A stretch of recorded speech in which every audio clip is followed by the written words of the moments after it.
मुफ्ती Tariq Masood special.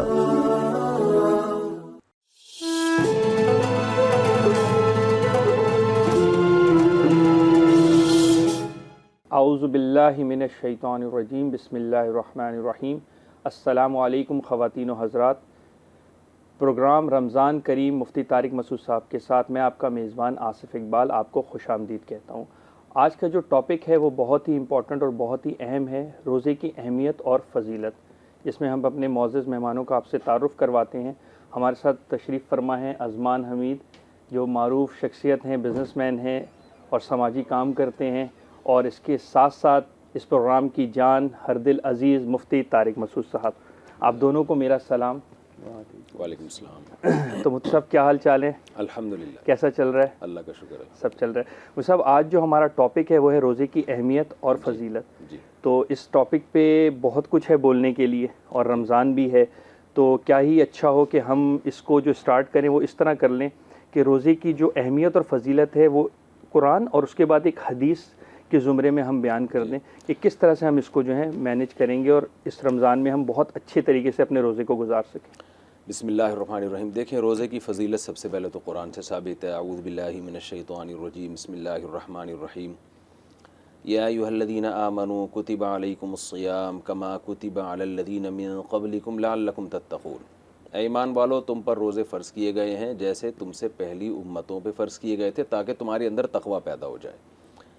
और अल्लाह ने फरमाया अय्याम मादूदात, ये गिने चुने दिन है। बहुत ज़्यादा टेंशन नहीं है कि सारी ज़िंदगी अल्लाह तुम्हें भूखा प्यासा रखवाएगा। चंद उंगलियों पे गिन सकते हो इन दिनों को तुम। तो ये पहली बात तो ये हुई कि कुतिबा का लफ्ज़ इस्तेमाल किया गया, फ़र्ज़ किए गए तुम्हारे ऊपर।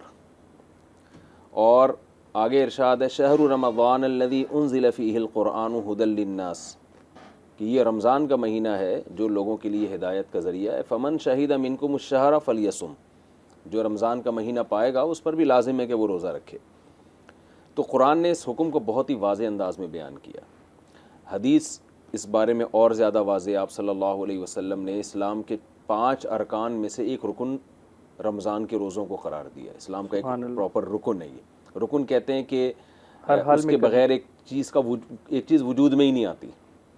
तो जो रमज़ान के रोज़े नहीं रखते, गोया कि इस्लाम के उन्होंने अरकान ही पूरे नहीं किए ना, इस्लाम का ढांचा ही वो वजूद में नहीं लाए, स्ट्रक्चर ही इस्लाम का कंप्लीट नहीं हुआ।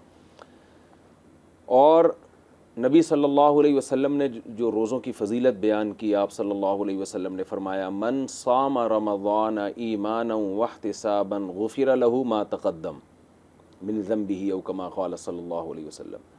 जिसने रमज़ान के रोज़े रखे सवाब की लालच में, अल्लाह से सवाब की उम्मीद में, और ईमान की वजह से, ईमान का मतलब उसके यकीन है कि एक दिन मुझे हिसाब व किताब देना है, अल्लाह के सामने खड़े होना है, सिर्फ इस जज्बे से उसने रोज़े रखे, तो उसके सिले में अल्लाह उसके सारे गुनाहों को माफ़ कर देंगे। सुभान अल्लाह, सुभान अल्लाह। तो ये बहुत बड़ी फ़जीलत है। फिर रोज़ा ढाल है, हदीस में आता है लअल्लकुम तत्तक़ून, जो कुरान कहता है ना कि ताकि तुम्हारे अंदर तक़वा पैदा हो। ये एक ट्रेनिंग है हमारी, ये भी रोज़े की एक फ़जीलत है। आज दुनिया में 2 किस्म की दावतें हैं। एक दावत तो ये है कि इंसान का कोई मकसद हयात नहीं है, मकसद पैदाइश नहीं है, वो भी इत्तिफ़ाक़ी पैदावार है। जैसे जानवर हैं तो ऐसे ही इंसान भी पैदा हो गया, एक डार्विन का नज़रिया जो प्रोमोट किया जा रहा है। बिल्कुल। तो उनके पेश नज़र कोई हदफ नहीं है, लिहाजा वो कहते हैं दुनिया में हम पैदा हुए हैं लाइफ को एंजॉय करने के लिए। तो दुनिया में कामयाब उसको समझा जाता है जो लाइफ को ज़्यादा एंजॉय करता है, जो तमाम ख्वाहिशात पूरी कर रहा है। इस्लाम ने उसके अगेंस्ट एक कॉन्सेप्ट दिया है कि आप लाइफ को एंजॉय करें। इस्लाम पाबंदी नहीं लगाता, लेकिन आप पैदा एंजॉय करने के लिए नहीं हुए। आपको जगह जगह कुछ चीज़ों पे पाबंदी लगाई है इस्लाम ने। शराब पे पाबंदी है, ज़िना पे पाबंदी है, वालिदैन के सामने आप उफ़ नहीं कर सकते। तो बहुत सारे शरीयत के अहकाम ऐसे हैं जहाँ हमें अपनी दिल की चाहतों के अगेंस्ट चलना पड़ता है, उसके बगैर आप अकॉर्डिंग टू इस्लाम अच्छे इंसान बन नहीं सकते आप। बेशक। तो जाहिर है जब तक आपकी ट्रेनिंग नहीं होगी तो आप कैसे अपनी ख्वाहिशात पे कंट्रोल करेंगे। आप एक बच्चे के ज़िम्मे, एक नौजवान के ज़िम्मे, बच्चे की मिसाल तो ठीक नहीं है यहाँ पे, एक नौजवान के ज़िम्मे काम लगाते हैं कि ये वज़न यहाँ से उठा के आपने यहाँ रखना है, तो जाहिर है वो थोड़ी प्रैक्टिस उसको वज़न उठाने की होगी तो उठाएगा ना वो वज़न, अचानक तो वो बिल्कुल नहीं उठा लेगा। बिल्कुल। तो आप जब अपनी ख्वाहिशात के अगेंस्ट जब आपको शरीयत चलाती है तो शरीयत आपको की कुछ ट्रेनिंग भी करवाती है कि कुछ आप अपने दिल की ख्वाहिशात के अगेंस्ट चलना सीखें, प्रैक्टिस करें, ताकि पूरे साल फिर आप के लिए अपनी ख्वाहिशात की मुखालफत करना आसान हो जाए। सुभान अल्लाह। तो रोज़ा लअल्लकुम तत्तकून में अल्लाह ने बता दिया तुम्हारे अंदर बचने की सलाहियत पैदा होगी। इंसान को सबसे ज़्यादा मरगूब भूख के वक्त खाना और प्यास के वक्त पानी है। बेशक ये ऐसी चीज़ है जिसमें सब कुछ भूल जाता है इंसान। कहते हैं ना पेट भरे हुए को हरी हरी सूझती है। बिल्कुल ऐसे ही। क्यों सूझती है? इसलिए कि जब तक पेट भरा ना हो तो फिर पेट भरने के अलावा कुछ भी नहीं सूझती इंसान को। वो कहता है यार खाऊं बस किसी तरीके से मैं। तो कहते हैं ना भूखे से किसी ने पूछा 2 और 2 कितने, उसने कहा 4 रोटियां, क्योंकि उसके दिमाग में रोटी सवार थी। पूछने वाले का मकसद ये नहीं था कि 2 और 2 की रोटियां को सवाल नहीं था। तो इस्लाम ने क्या कहा कि आप 1 महीना ट्रेनिंग लेंगे, आपने खाना और पीना छोड़ देना है। तो जाहिर है कई घंटे आप भूखे प्यासे रहते हैं, मुसलसल बहुत मुश्किल है। हाँ बिल्कुल, कि आप एक भूखे रहें और बिल्कुल ये ट्रेनिंग हो रही है आपकी कि आपसे हलाल छुड़वाया जा रहा है। आपको जमजम पीने की भी इजाज़त नहीं है, आपको मदीना की खजूरें खाने की भी इजाज़त नहीं है, पाकीज़ा चीज़ें भी आप पे हराम कर दी गई हैं। तो ये 1 महीने की ट्रेनिंग के बाद इंसान में अपनी ख्वाहिशात पे कंट्रोल करने की सलाहियत पैदा होती है। फिर पूरे साल वो हराम से बचता है।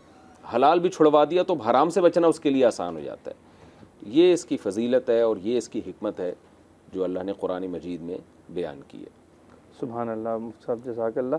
अच्छा मुफ्ती साहब ये मुझे बताएं कि रोज़ा, हम थोड़े से मसाइल पे बात कर लें इस पे, क्योंकि ये टॉपिक ऐसा है कि अगर हम मसाइल पे बात करेंगे तो लोगों को समझना और ऐसे तरीके से पहुंच जाएगा।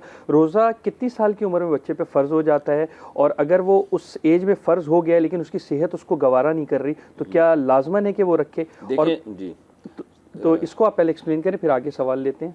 रोज़ा इस्लाम के जितने भी अहकाम हैं बालिग होने पे फ़र्ज़ होते हैं। बालिग होने से पहले शरीयत का कोई हुक्म आप पे फ़र्ज़ नहीं है। और बुलूगत का मतलब जब आप फ़िज़िकली बालिग हो जाएं, और अगर किसी में बुलूगत की ये अलामत ज़ाहिर नहीं हुई है तो 15 साल, जो इस्लामी लिहाज से जब 15 ईयर्स का वो हो जाएगा तो बहरहाल वो बालिग, लड़का हो या लड़की, वो बालिग कहलाएगा। तो उस पर शरीयत में तमाम अहकाम, रोज़ा है, और अगर उसके पास माल है तो हज फ़र्ज़ हो जाएगा, ज़कात फ़र्ज़ हो जाएगी उसके पास, वो अगर साहिब निसाब है, रोज़ा फ़र्ज़ हो जाएगा।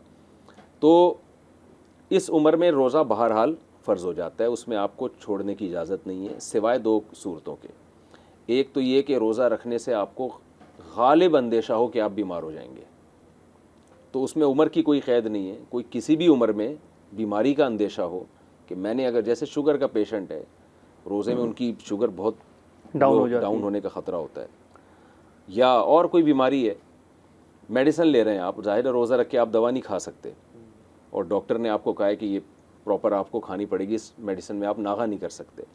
तो माहिर डॉक्टर अगर आपको ये कह देता है कि रोज़ा रखने से आप बीमार हो जाएंगे या बीमारी आपकी लंबी हो जाएगी, यानी बीमार तो हैं आप, लेकिन अगर आपने रोज़ा रखा तो जो मेडिसिन आप ले रहे हैं वो छोड़नी पड़ेंगी आपको, और बीमारी आपकी 1 हफ़्ते में ठीक होने के बजाय 2 हफ़्ते में जाके ठीक होगी। तो ऐसी कंडीशन में भी रोज़ा छोड़ने की इजाज़त है। तो एक सफ़र में और एक बीमारी की सूरत में, इन 2 कंडीशन के अलावा तीसरी कोई सूरत नहीं है जिसमें आपको रोज़ा छोड़ने की इस्लाम ने इजाज़त दी हो। ये मसला कुरान और सुन्नत ने बहुत वाज़ेह अंदाज़ में साबित हो गया है। रिजवान भी कुछ सवाल आप कह रहे थे मुझसे आपसे करना है, आपकी ट्रैवलिंग भी उस हवाले से भी कुछ बातें थी आपकी, तो आप मुझे ज़रा बताएंगे क्या कहना चाह रहे थे? औज़ु बिल्लाहि मिनश शैतानिर रजीम, बिस्मिल्लाहिर्रहमानिर्रहीम। मुफ्ती साहब आपसे एक सवाल पूछना था छोटा सा, ये मसला भी है। मैं अक्सर ट्रैवलिंग करता हूँ अमेरिका, इंग्लैंड या यूरोप, या जहाँ पे हमारा टाइमिंग का जो इशू है। अब मैं कहीं, मतलब मैंने सहरी कहीं मेरी ट्रैवलिंग में हो गई, या सहरी मैंने यहाँ से की और वहाँ पे टाइम चूँकि बिल्कुल अपोजिट हो रहा होता है, तो उस मसले को मैं कैसे देखूँगा? अब जहाज़ में मेरा रोज़ा खुल रहा है या उसकी टाइमिंग क्या हो रही है, तो इसके बारे में थोड़ा सा गाइड करें कि कहीं 24 आवर्स या 18 आवर्स की फ़्लाइट हो रही होती है कनेक्शन में, तो उस कनेक्शन में इसको किस तरीके से मैं, मतलब इस रोज़े का एहतमाम और इसके मामलात देखूंगा थोड़ा सा इसके बारे में। देखिए, रोज़े की हालत में अगर आप मुसाफिर बन चुके हैं, सॉरी रोज़ा जब शुरू हो रहा है ना, उस वक्त आप मुसाफिर बन चुके हैं तो रोज़ा छोड़ना जायज़ है आपके लिए। मुसाफिर बनने का मतलब क्या है कि आप अपने शहर की हदूद क्रॉस करके 78 किलोमीटर दूर जाने का आपका इरादा हो। 78 किलोमीटर दूर जाने का आपका इरादा हो। इस इरादे से जब आप निकलेंगे तो घर से निकलते ही मुसाफिर नहीं बनते, ये खूब समझ लें। एयरपोर्ट पे पहुंच के भी आप मुसाफिर नहीं बनते, स्टेशन पे पहुंच के, बस स्टैंड पे पहुंच के आप मुसाफिर नहीं बनते, अपनी कार में बैठ के आप मुसाफिर नहीं बनते। आप मुसाफिर उस वक्त बनते हैं जब आप अपने शहर और उसकी हुदूद, उसके मुजाफात को भी क्रॉस कर दें। यानी शहर की और शहर से मुत्तसिल जो आबादी है और शहर ही के जो लवाजिमात होते हैं, वो मुजाफात होते हैं, वो उसको जब आप क्रॉस करेंगे तो आप पे मुसाफिरों वाले अहकाम जारी होंगे। लिहाजा शहर क्रॉस करने के बाद, चाहे जहाज़ में क्रॉस करें, चाहे ट्रेन में क्रॉस करें, चाहे बस से या अपनी कन्वेंस का कोई इंतज़ाम हो आपके पास, जब शहर के मुजाफात क्रॉस करेंगे तो आप मुसाफिर होंगे। इस दौरान अगर सहरी का वक्त आता है शहर से बाहर निकलने के बाद, तो आपके लिए रोज़ा छोड़ना जायज़ है। यानी सहरी का वक्त ख़त्म जब हो रहा है, यानी आपके लिए जब रोज़ा स्टार्ट हो रहा है तो आप उस वक्त मुसाफिर बन चुके हो, तो आप रोज़ा छोड़ सकते हैं। उस वक्त गुंजाइश है इसमें कि हम रोज़ा छोड़ दें? गुंजाइश है, बिल्कुल गुंजाइश इसमें यही। लेकिन अगर आप एयरपोर्ट पे बैठे हुए हैं, आप बेशक अमेरिका जाने का आपका इरादा है, लेकिन सहरी का टाइम एयरपोर्ट पे ही ख़त्म हो जाता है और रोज़ा शुरू हो जाता है, तो रोज़े का टाइम चूँकि स्टार्ट हो चुका है, अभी आप मुसाफिर बने नहीं हैं। मुसाफिर बनने का इरादा तो है, आप अभी शुरू नहीं हुआ है सफ़र आपका, तो उस वक्त आपको रोज़ा रखना पड़ेगा। इवन आप अगर जहाज़ में बैठ चुके हैं और जहाज़ अभी रनवे पर दौड़ रहा है और आपका जहाज़ अभी शहर की आबादी को उसने क्रॉस नहीं किया है, तो भी आप अभी मुसाफिर बने नहीं हैं। इस दौरान अगर सहरी का वक्त रोज़ा रख लेंगे, ख़त्म हो रहा है, तो आपको रोज़ा रखना पड़ेगा। ये मसले में बहुत गफलत है लोगों की। हाँ, आप जो जहाज़ है उसने शहर की हदूद को क्रॉस कर लिया, क्रॉस करते ही शहरी का वक्त ख़त्म हो रहा है, तो अब आप चूँकि मुसाफिर बन चुके हैं, तो अब आपके लिए रोज़ा छोड़ना जायज़ है। सब यहाँ पर एक कॉल है। सॉरी, इन्होंने एक और बात पूछी थी ना कि 18 घंटे का रोज़ा। जी जी, तो ये भी कंप्लीट आप पर रोज़ा रखना तो लाजिम हो गया।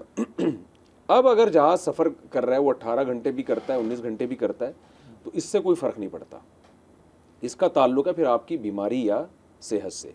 अगर रोज़ा तो रखना पड़ेगा आपको, लेकिन अगर इतना लंबा रोज़ा हो गया कि आपकी हालत गैर हो गई है और आपको ख़तरा है कि मैं बीमार हो जाऊँगा।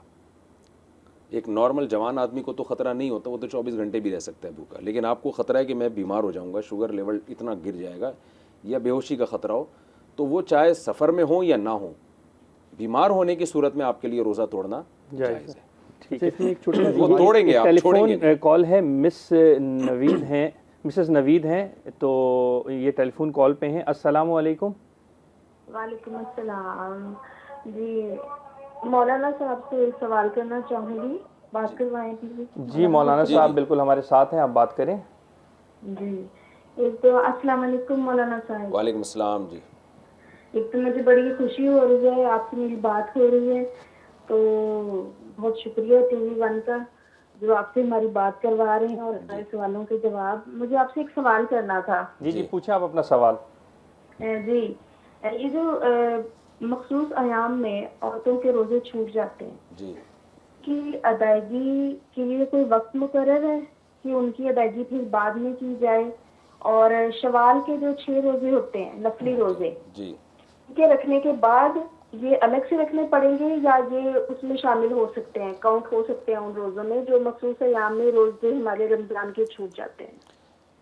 जी देखें, एक तो शव्वाल के रोज़ों में आप ये क़ज़ा रोज़ों की नीयत नहीं कर सकती, जी, तो क़ज़ा रोज़े अलग से अलग नीयत के साथ रखने पड़ेंगे और उसका कोई टाइम मुतय्यन नहीं है। अगले साल रमज़ान से पहले पहले पूरा साल आपके पास पड़ा हुआ है। ज़्यादातर ख़वातीन को मशवरा दिया जाता है कि भाई वो दिसंबर या जनवरी में रख लें, दिन छोटे हैं, ठंडे दिन होते हैं, तो आसानी से काम हो जाएगा। वो जून जुलाई में रखेंगी तो बहुत लंबे रोज़े हो जाएंगे। तो जब एक चीज़ अल्लाह की तरफ से आसानी दी गई है, अल्लाह ने कोई टाइम मुतय्यन नहीं किया उन क़ज़ा रोज़ों का, तो शरीयत ये चाहती है कि अपने आप को खामखा की तंगी में ना डाला जाए। तो इसलिए हम यही मशवरा देते हैं ख़वातीन को कि जो मेंसेस की वजह से उनके रोज़े छूट गए हैं, वो दिसंबर में, जनवरी में, जब दिन भी ठंडे होते हैं और छोटे भी होते हैं, उनमें उसकी क़ज़ा कर लें। अच्छा मतलब यहाँ एक सवाल और ऐड कर दें, ये सवाल भी है कि जो मियाँ बीवी के अपने जो रिलेशन है उसको भी थोड़ा सा अगर आवाम के सामने हम पेश कर दें कि उसको हम किस तरह से मैनेज कर लेंगे शॉर्टली, कि एक मियाँ बीवी हैं तो रोज़े की हालत में वो किस तरह से अपने ताल्लुक़ को जो है। देखिए, रोज़े की हालत में मियाँ बीवी के दरमियान अगर प्रॉपर हम बिस्तरी का अमल हो गया तो ये तो रमज़ान के रोज़े में तो 60 रोज़ों का कफ़ारा लाजिम है।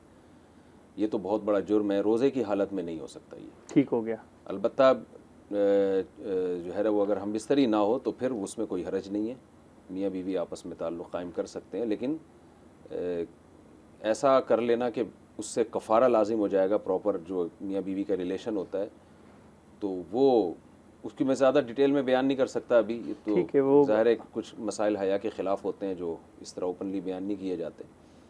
तो यानी ये मसला बाकायदा पर्सनली जो है ना उलमा को कॉल करके या किसी मदरसे में रब्ता करके प्रॉपर तरीके से पूछा जाए, क्योंकि इसमें एक स्टेज ऐसी होती है जिससे कफ़ारा लाजिम हो जाता है। 60 रोज़े लगातार रखने पड़ते हैं, उसके बगैर तौबा कबूल नहीं होती।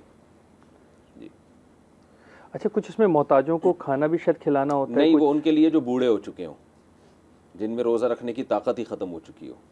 तो ज़ाहिर है बूढ़े लोग तो में तो ये मसाइल भी कम होते हैं, जवानों के मसाइल हैं, तो 60 रोज़े। जवान जो है उसने 60 रोज़े मुसलसल रखने हैं। रमज़ान का रोज़ा रखने के बाद रोज़े के दौरान अगर अपनी वाइफ से प्रॉपर तरीके से सेक्सुअल रिलेशन कायम कर लिया है, जो प्रॉपर तरीका है, ठीक है, और या रमज़ान का रोज़ा तोड़ दिया किसी ने जानबूझकर शरई उज़र के बगैर। अच्छा, ये दोनों सूरतें आती हैं। बीमारी का ख़तरा भी नहीं था, सफ़र भी नहीं था, और जानबूझकर रोज़ा तोड़ दिया किसी ने। ज़ाहिर है तोड़ेगा भूख से मुतासिर होकर, प्यास से मुतासिर होकर, प्यास बर्दाश्त नहीं हो रही, भूख बर्दाश्त नहीं हो रही और खा लिया, तो ऐसी सूरत में भी 60 रोज़े लगातार रखने पड़ेंगे और इस रोज़े की क़ज़ा अलग से रखनी पड़ेगी। और 60 रोज़े जो कंटिन्यू रखने हैं, उन 60 रोज़े में अगर ख़ातून मेंसेस की वजह से बीच में चंद रोज़े छोड़ दें और फिर 60 मुकम्मल कर लें, वो तो ठीक है। मेंसेस के अलावा किसी भी वजह से अगर एक रोज़ा भी छोड़ दिया तो दोबारा से फिर 60 रखने पड़ेंगे। जैसे 59 रोज़े रखे थे और आप बीमार हो गए और अब अगर एक रोज़ा रह गया, वो रखा नहीं जा रहा, और एक रोज़ा छोड़ दिया आपने, तो फिर एक रोज़े से दोबारा शुरू करना पड़ेगा आपको। चलिए, ये बहुत सख्त सज़ा है, इसलिए रमज़ान का रोज़ा तोड़ने की हमाकत कभी भी ना करें आप। छोड़ दिया तो एक क़ज़ा है, गुनाह भी है, क़ज़ा भी है।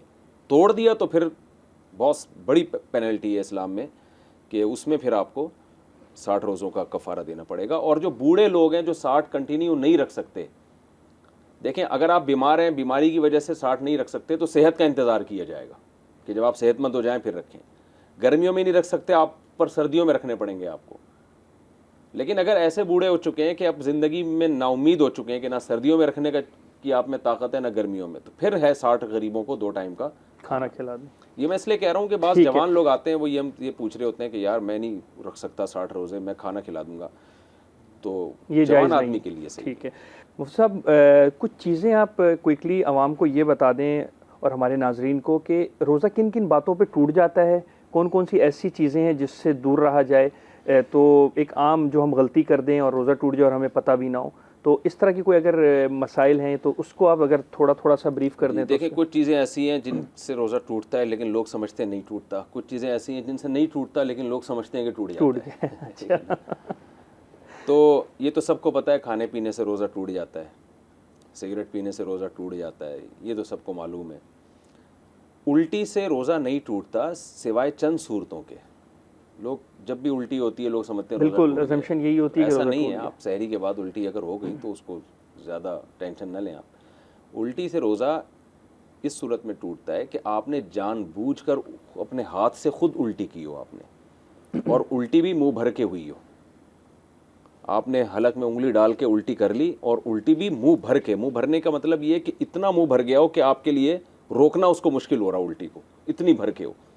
तो ऐसी उल्टी से रोज़ा टूटता है, मुंह भर के हो और जानकर आपने की। और अगर खुद से उल्टी हो जाए, खुद से हो जाए, उससे रोज़ा नहीं टूटता। ठीक हो गया। हाँ, खुद से उल्टी होने में एक शर्त में रोज़ा टूटता है कि मुंह भर के उल्टी हो और आप निगल लें उसको। ठीक हो गया, वापस अपने वो भी छोटी मोटी जो उबकाई आती है वो निगल लें, उससे भी कुछ नहीं होता। तो ये 2 कंडीशन है। खून लेने देने से रोज़ा नहीं टूटता, खून निकलने से रोज़ा नहीं टूटता, ड्रॉप आई में डालने में, हाँ, इंजेक्शन लगवाने से रोज़ा नहीं टूटता, क्योंकि रोज़ा मसाम के ज़रिए जब कोई चीज़ आपकी बॉडी में जाती है उससे रोज़े का कोई ताल्लुक़ नहीं है, क्योंकि ये इंजेक्शन भी एक मसाम के ज़रिए जा रही है। अच्छा, सब लोग जो है ताकत का इंजेक्शन भी लगाते हैं, पावर इंजेक्शन, उससे भी रोज़ा नहीं टूटता? पावर का इंजेक्शन से भी रोज़ा नहीं टूटता। ठीक हो गया। बाज़ लोग ये कहते हैं कि तो मकसद तो रोज़े का हासिल नहीं हुआ। बाज़ लोग ये कहते हैं कि भाई जब आपने ग्लूकोज लगवा लिया तो रोज़े का मकसद ही ख़त्म हो गया। देखें, रोज़े का जो भूख और प्यास मकसद था ना, तो वो प्रॉपर जब तक आप खाते पीते नहीं हैं मुंह के ज़रिए, वो फिर भी बाकी रहे। नेचुरल प्रोसेस है हाँ, उससे। नेचुरल, क्योंकि ऐसे तो शरीयत ने आपको इजाज़त दी है कि आप ऐसे टोटके इस्तेमाल करें जिससे आपको प्यास ना लगे। आपको शदीद प्यास लग रही हो, आप ठंडे पानी से नहाना शुरू कर दें, थोड़ी देर तक नहाएं, प्यास की शिद्दत में कमी आती है। लेकिन कोई भी ऐसा नहीं हो सकता कि नहाने को नाजायज़ करार दे। तो ये तो अबदियत है कि अपने ऊपर खामखा की परेशानी ना डाली जाए। जितनी प्यास अल्लाह लगाना चाह रहा है बस काफ़ी है आपके लिए। ख़ुद से, मैं जैसे अपनी ज़बान में कहता हूँ, फंटर बनने की कोशिश ना करें। तो तभी आप देखें ना, सहरी खाने का भी हुक्म है, इफ्तारी में भी जल्दी का हुक्म है। जैसे सूरज गुरूब हो गया तो अब आप खामखा में बर्दाश्त का सवाब हासिल ना करें आप कि जी मुझे प्यास लग रही है तो मैं अल्लाह के लिए 1 घंटा और प्यास लगाऊंगा। नहीं भाई, जब अल्लाह की तरफ से पाबंदी हट गई है तो आप क्यों फंटर बनने की कोशिश कर रहे हैं भाई? आप क्यों आगे निकलने की कोशिश कर रहे हैं? अब अब्द होने का, ग़ुलाम होने का तकाजा ये है कि अल्लाह, अब जब तूने इजाज़त दे दी तो मैं क्यों तेरी नेमतों से पीछे रहूँ? मैं 1 सेकंड भी ताख़ीर नहीं करूँगा, मैं फ़ौरन तेरी दी हुई नेमतों से लुत्फ़अंदोज़ हूँगा। तो इसलिए रोज़े का जो फ़लसफ़ा है बेसिकली अब्दियत, जितना बताया गया है उसको फॉलो करो। तो बताया गया है कि खाना नहीं है तुमने।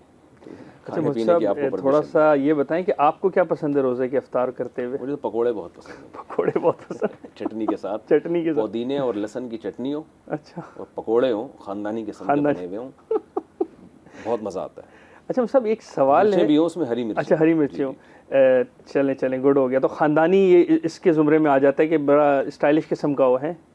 हाँ, चलें, ठीक हो गया। अच्छा मुझे एक चीज़ ये कि इस्लाम में जो रोज़ा है, इस्लाम में हर अमल का कोई ना कोई दर्जा है। नमाज का दर्जा है, हज का दर्जा है, रोज़े का है, इस तरह ज़कात है। तो रोज़े को हम किस दर्जे में इसको रखेंगे? इस्लाम में अगर अल्लाह ने एक वैल्यू है, ये तो पूरी उम्मत का इजमा है कि इस्लाम में नमाज से ज़्यादा अहम हुक्म कोई भी नहीं है। तौहीद के बाद तो सबसे बड़ा इस्लाम में हुक्म है वो नमाज है। आज लोग नमाज को ज़्यादा वैल्यू नहीं दे रहे हैं। तो बाकी हर अमल की एक अपनी फ़जीलत होती है। रोज़े की एक ख़ास फ़जीलत ये है, हदीस में आता है, अल्लाह ताला फरमाते हैं सौमुली व अना अजज़ी बिही, रोज़ा मेरे लिए है, इसका बदला मैं ही दूँगा। सुभान अल्लाह। अब क्या मतलब, सारे अमल अल्लाह ही के लिए हैं, नमाज भी अल्लाह के लिए, ज़कात भी अल्लाह के लिए। असल में रोज़ा को अल्लाह ने अपना इसलिए कहा है कि रोज़ा में रियाकारी मुमकिन नहीं है। अल्लाह और बंदे का मामला है, ये अल्लाह बंदे का मामला है। बेशक। अब आप वॉशरूम में जा रहे हैं, नहा रहे हैं, कितना टाइम लगता है, आप थोड़ा पानी के चंद घूंट पी लें, कोई देखने वाला नहीं है, लेकिन आदमी नहीं पीता अल्लाह की खौफ और डर से, अल्लाह के खौफ से। नमाज में रियाकारी आ सकती है, लोग देखेंगे भाई माशाल्लाह बड़ा तहज्जुद गुजार बना हुआ है, बड़ा नमाजी बना हुआ है। ज़कात में आ सकती है, जिसको दे रहे हैं उस पर आप एहसान जितला सकते हैं। रोज़े में क्या रियाकारी है? तो रोज़ा मेरा रोज़ा है नहीं है ये मुझे पता है, अल्लाह को पता है, इंसानों को पता नहीं होता, रोज़ा रखने वाले के बारे में पता नहीं होता। कितनी शदीद, अभी तो चंद साल पहले जो गर्मियों के रोज़े आए थे कराची में, बिल्कुल।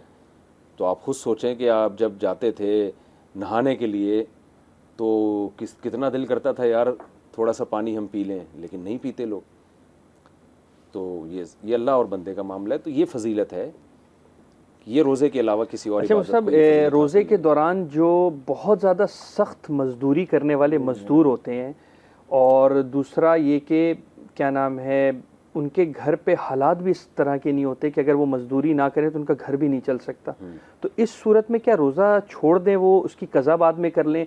क्योंकि बाज़ काम ऐसे हैं जो कि रोज़े की हालत में भी करने होते हैं और बहुत सख्त होते हैं, ज़रूरत से ज़्यादा सख्त होते हैं इंसानी फितरत को अगर देखा जाए। तो इस सूरत में वो क्या करे? घर के फाके को देखे, घर के हालात को देखे, या किस तरह से अहकाम खुदाबंदी को जो है बरूए कार लेकर आए? देखें, ये मसला जब भी बयान किया जाता है ना, मैंने पहले भी बयान किया है कि मज़दूर पे रोज़ा रखना फ़र्ज़ है, चाहे कितनी ही टफ़ मजदूरी हो। तो लोग इसका मजाक उड़ाते हैं कि ये मौलवी लोग ठेकेदार बने हुए हैं, इस्लाम को सख्त करके पेश कर रहे हैं। देखें, इस्लाम मौलवियों का दीन नहीं है। ये अल्लाह का दीन है। तो जितनी अल्लाह ने छूट दी है उतनी बयान की जाएगी, जो छूट नहीं दी वो बयान नहीं की जाएगी। इस्लाम में, इस्लाम के जो 5 अरकान है ना, इसमें कोई कॉम्प्रोमाइज़ नहीं है। अल्लाह ने रोज़ा छोड़ने की इजाज़त 2 सूरतों में दी है, सफ़र, बीमारी। इसके अलावा किसी को इजाज़त नहीं दी। ख़ास तौर पे आप सहाबा के दौर में जाते हैं तो ज़्यादातर तो लोग खेतीबाड़ी में ही, और मदीना की गर्मी तो ऐसी शदीद गर्मी थी, तो खेतीबाड़ी में ही लोग ज़्यादातर मसरूफ़ रहते थे। तो जो कुरान का जो हुक्म है ना, कुतिबा अलैकुमुस्सियाम, तुम पर रोज़ा फ़र्ज़ है, उसमें मज़दूर भी शामिल हैं, उसमें एसी रूम में बैठने वाले। अब ये तो नहीं होगा कि एयर कंडीशन रूम में बैठने वालों पर तो रोज़ा लाजिम है, जो कंपनी के एम्प्लॉयज़ हैं उन पर रोज़ा लाजिम नहीं है। तो जैसे नमाज सब पे फ़र्ज़ है, रोज़ा भी सब पे फ़र्ज़ है। तो चाहे कितनी ही टफ़ मजदूरी हो आपकी, आप रमज़ान का रोज़ा छोड़ नहीं सकते। हाँ, रखना पड़ेगा आपको। फिर शरीयत का एक अलग हुक्म है, जब आपने रोज़ा रखा अल्लाह के हुक्म को पूरा करने के लिए, रोज़े के दौरान अगर हालत इतनी ख़राब हो गई मज़दूरी की वजह से, पहले बात तो मज़दूर को ये मशवरा दिया जाएगा कि वो रमज़ान में रात में मज़दूरी करे, दिन में ना करे। अगर वो ये समझता है कि मेरे लिए रोज़े को कंटिन्यू करना बहुत मुश्किल हो जाएगा, मैंने देखा गड़ा खोद रहे होते हैं, और देखा है हमने मज़दूरों को, जो रोज़ेदार मज़दूर हैं वो रात में काम करते हैं। वो कहते हैं हमने दिन में नहीं करना भाई, इनको तो एक कॉन्ट्रैक्ट दिया जाता है ना, ठेका दिया जाता है, तो कहते हैं हम रात में खुदाई करेंगे, हम रात में जो भी इस तरह के बिल्डिंग का काम है कोई भी, वो रात में करते हैं, कंस्ट्रक्शन वगैरह का काम। ये भी मुमकिन ना हो अगर, तो फिर उसको ये कहा जाएगा कि आप रोज़ा रखें, क्योंकि छोड़ने की कोई दलील हमारे पास मौजूद नहीं। ये दीन, आजकल जो लिबरल लोग हैं ना, इन्होंने इसको तमाशा बना लिया। यहूद और नसारा ने जैसे तब्दीलियाँ कर करके ना, एक्चुअली वो असल में यूँ, आजकल जैसे एक हमारे मशहूर प्रोफेसर, उन्होंने कहा अगर आपने कल एग्ज़ाम देना है, इम्तिहान की तैयारी करनी है तो रोज़ा छोड़ सकते हैं। ये खामखा की चीज़ें हैं, खामखा की चीज़। हर हाल में अल्लाह देखिए, जैसे सफ़र में अल्लाह ने रोज़ा छोड़ने की इजाज़त दे दी, अब सफ़र कितना ही आरामदेह हो, आप वहाँ ये लॉजिक पेश नहीं कर सकते कि चूँकि अब सफ़र आरामदेह हो गए हैं लिहाजा अब रोज़ा आप नहीं छोड़ सकते। यहाँ ये हमारे जो फ़िलासफ़र हैं ना, यहाँ ये लॉजिक पेश करके नहीं करते। सफ़र में आपको कभी भी नहीं कहेंगे कि आप रोज़ा नहीं छोड़ें, क्योंकि अब सफ़र आसान हो गया है। यहाँ ये कुरान की आयतें पेश कर रहे होते हैं कि जी सफ़र में तो रोज़ा कुरान ने इजाज़त दी है, तो सफ़र में टेंशन हो या ना हो, मुसाफिर को अल्लाह ने रोज़ा छोड़ने की इजाज़त दी है, वो इजाज़त रहेगी। बीमार को इजाज़त दी है, बीमारी थोड़ी हो या ज़्यादा, इजाज़त दी है। इस अल्लाह की इजाज़त को कोई सल्ब नहीं कर सकता। इसके अलावा अल्लाह ने किसी को इजाज़त नहीं दी है, सिवाय मेंसेस में औरतों पर, उन पर बिल्कुल ही पाबंदी लगा दी। तो अब मसला ये है कि रोज़े मज़दूर अगर जब रोज़ा रखेगा तो रखना तो उसको कंटिन्यू सारे रोज़े हैं, लेकिन अगर उसकी हालत नाकाबिले बर्दाश्त हो जाती है, नाकाबिले बर्दाश्त का मतलब ये है कि अब ये ख़तरा लाहिक होने लगा है कि मैंने अगर रोज़ा नहीं तोड़ा तो मैं बीमार हो जाऊँगा, या खुदा न ख्वास्ता मौत वाक़ हो जाएगी, या बेहोश हो जाऊँगा। इन 3 कंडीशन में उसके लिए जायज़ है कि वो रोज़ा तोड़ दे, अपनी कंडीशन, क्योंकि अब शरीयत उसको तोड़ने की इजाज़त दे रही है। तो उलमा ये कहते हैं, फुक़हा का इत्तिफ़ाक़ है कि रोज़ रखेगा और जब नाकाबिले बर्दाश्त हालत हो जाएगी तो रोज़ तोड़ेगा, वो इसमें गुनाह नहीं होगा। ठीक हो गया, ठीक हो गया, छोड़ने की कोई दलील नहीं है हमारे पास, तो वो रखे, बर्दाश्त कर सकता है, गुरूब आफ्ताब तक ले जाए। नाकाबिले बर्दाश्त हालत हो जाती है, नाकाबिले बर्दाश्त का मतलब ये नहीं कि भूख ज़्यादा लग रही है, प्यास ज़्यादा लग रही है, ये तो रोज़े का लाजमी जुज़्व है ना, भूख और प्यास का लगना। नाकाबिले बर्दाश्त का मतलब ये है कि अब बीमार होने का ख़तरा हो गया है। बसा मज़दूर की ये कंडीशन हो जाती है, भाई ये उसकी हालत ऐसी हो जाती है कि अब उसको अगर रोज़ा नहीं तोड़वाया जाए तो शुगर लेवल इतना डाउन हो जाता है कि उसके बीमार होने का, मौत तो आगे की चीज़ है, बीमार होने का भी ख़तरा हो तो उसको रोज़ा तोड़वा दिया जाएगा। तो बेशक रोज़ रखे, रोज़ तोड़े, लेकिन उसने रखना ज़रूर है। ठीक है नाज़रीन, छोड़ने की इजाज़त इस्लामी अरकान है, इसमें ऐसा नहीं है कि आप अपनी तरफ से काट छांट करके जो है ना, वो आजकल लिबरल लोगों की तरह इस सारे हकाम ही का बेड़ा गर्क कर दिया आपने। तो रखना सबको पड़ेगा, इसमें अल्लाह ने छूट नहीं दी। अज़मान भाई कुछ सवाल करना चाह रहे थे आप? जी मुफ्ती साहब, एक मेरा सवाल है आपसे। ये पीछे टाइम हीट स्ट्रोक आया था जी। अब हीट स्ट्रोक में मतलब गर्मी की शिद्दत बहुत ज़्यादा थी, तो आपको पता है, तो उसके अंदर बहुत सारे मेरे एम्प्लॉयज़ भी और लोग भी थे जो काम कर रहे होते हैं, जितने भी मज़दूर और मतलब जो लोग आगे पीछे जा रहे हैं आ रहे हैं, वो उन्होंने अपने उससे ही इस रोज़े को खोल लिया या तोड़ लिया। ये चीज़ तो आपने, तो क्या ये इसके बारे में थोड़ा सा बताएं, क्या ये चीज़ सही थी या क्या मामला थे, या मतलब अपने से बगैर उसके, क्योंकि उस वक्त का कोई ऐसी चीज़ किसी को कुछ पता नहीं था या मामलात नहीं थे? तो देखिए सब ये इनके सवाल से एक कॉल ले लेते हैं, उसके बाद फिर ये भी ले लेते हैं। कॉल भी है हमारे साथ। जी कौन है, कहाँ से, ज़रा बताएं प्लीज़। अस्सलाम वालेकुम, हसन बात कर रहा हूँ मैं कराची से। जी जी जी हसन पूछें, मुफ्ती साहब मौजूद हैं। माशाल्लाह आपका प्रोग्राम बहुत अच्छा है, मैं देख रहा हूँ रोज़ाना। जज़ाकल्लाह, बहुत शुक्रिया। मुफ्ती साहब अस्सलाम वालेकुम। वालेकुम अस्सलाम।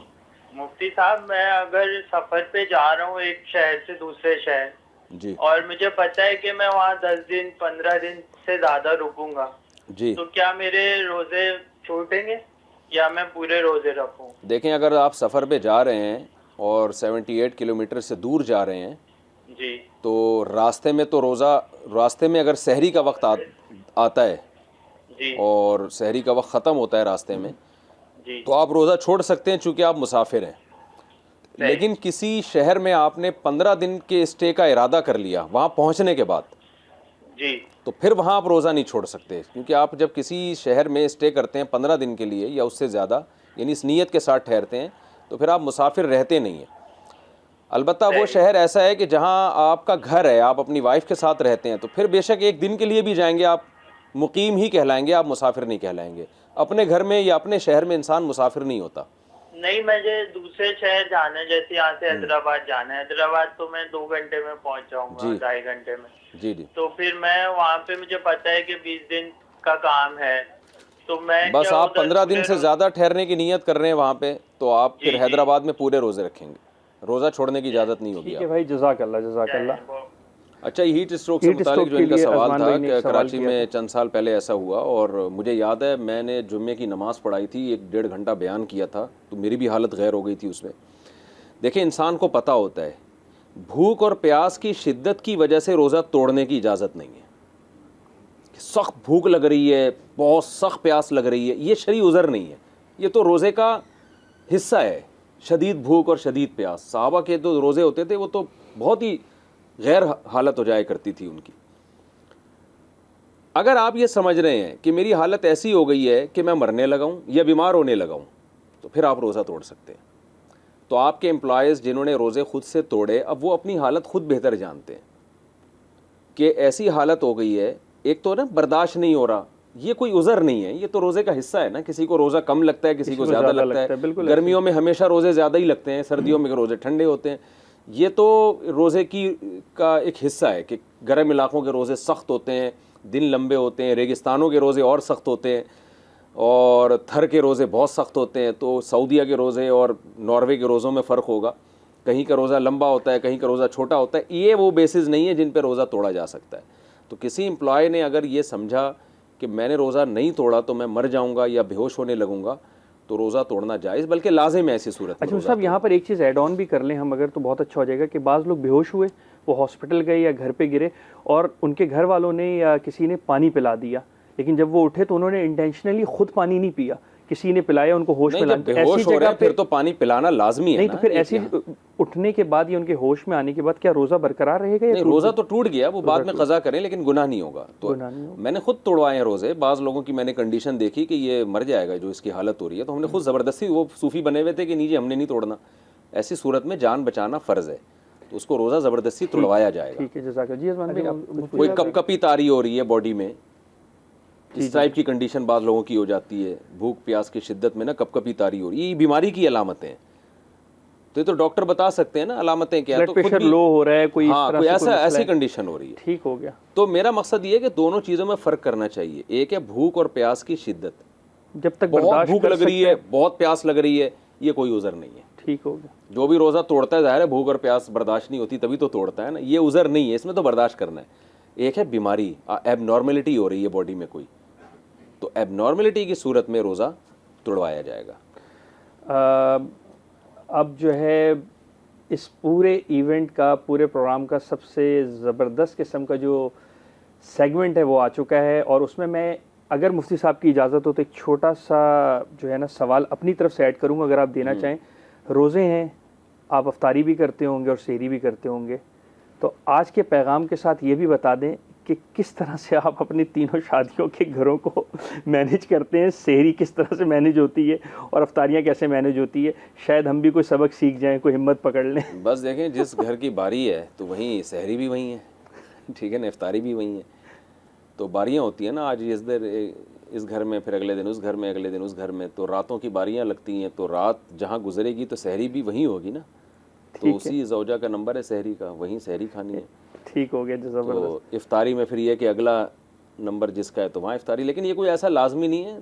बाज़ दफ़ा ये होता है घर वाले खुद कह देते हैं पकौड़े बने हुए हो तो वहाँ पर इफ्तारी कर लें, ठीक है ना। आज ज़रा देखा वहाँ पकौड़े टाइट बने हुए हैं तो उधर निकल लिए कि आज वहाँ कुछ बिरयानी आई हुई है टाइट सी, अच्छी बना दी उन्होंने, तो चलो जी वहाँ निकल लिए। तो कोई ऐसा लाजमी उनसर नहीं है ये। ठीक है, सब आज का पैगाम भाई, आज का पैगाम ये है कि देखें, रमज़ान को इंजॉय करें, ये इसको पेनल्टी ना समझें अल्लाह की तरफ से, कुछ जुर्माना ना समझें कि अल्लाह ने हमें टेंशन में डाल दिया है। रमज़ान जो है ना, मुसलमानों के घरों की रौनक है। कितना अच्छा लगता है सुबह सुबह 4 बजे बर्तन खनखनाते हुए, माएँ किचन में खड़ी हुई हैं, बहनें खड़ी हुई हैं किचन में, पराठे बन रहे हैं, सहरी की तैयारी हो रही है, एक बड़ी रौनक होती है। और इफ्तारी के वक्त में भी सब घर वाले इकट्ठे बैठे हुए होते हैं। तो ये मुसलमानों की एक बहुत खूबसूरत रौनक है। तो रोज़ा ना छोड़ें। अगर हमारे घरों में जिस तरह रोज़ा छोड़ने का आजकल रिवाज पैदा हो गया है, इससे ये रमज़ान की रौनकें ख़त्म हो जाएंगी, ज़िंदगी खुश्क हो जाएगी, रूहानियत ख़त्म हो जाएगी। तो ये तो एक अल्लाह की बहुत बड़ी नेमत है जिससे हमारे घर जुड़े रहते हैं, दिल जुड़े रहते हैं आपस में। तो सबको रोज़ा रखना चाहिए। घर में कोई रोज़ा नहीं रख रहा तो उसको समझाएं कि तुम्हारी वजह से पूरे घर का माहौल ख़राब हो रहा है, तो पाबंदी करनी चाहिए रोज़े की। इसमें टेंशन कम है, इसकी बरकतें और ख़ुशियाँ इसमें ज़्यादा हैं। नाज़रीन, आज का प्रोग्राम आपने देखा, रोज़े की अहमियत के ऊपर यकीनन बहुत पसंद आया होगा और बहुत कुछ सीखने का मौका मिला होगा। कल फिर हम आपके साथ इसी तरह किसी नए टॉपिक पे हाज़िर होंगे, मुफ्ती साहब हमारे साथ होंगे। तो कल तक के लिए हमें इजाज़त दें। अज़मान भाई, आपसे भी इजाज़त और मुफ्ती साहब आपसे भी इजाज़त। अल्लाह हमें अपनी खैर व आफ़ियत में रखे और हमारे हर काम को सहल और आसान करे। आमीन, जज़ाकल्लाह।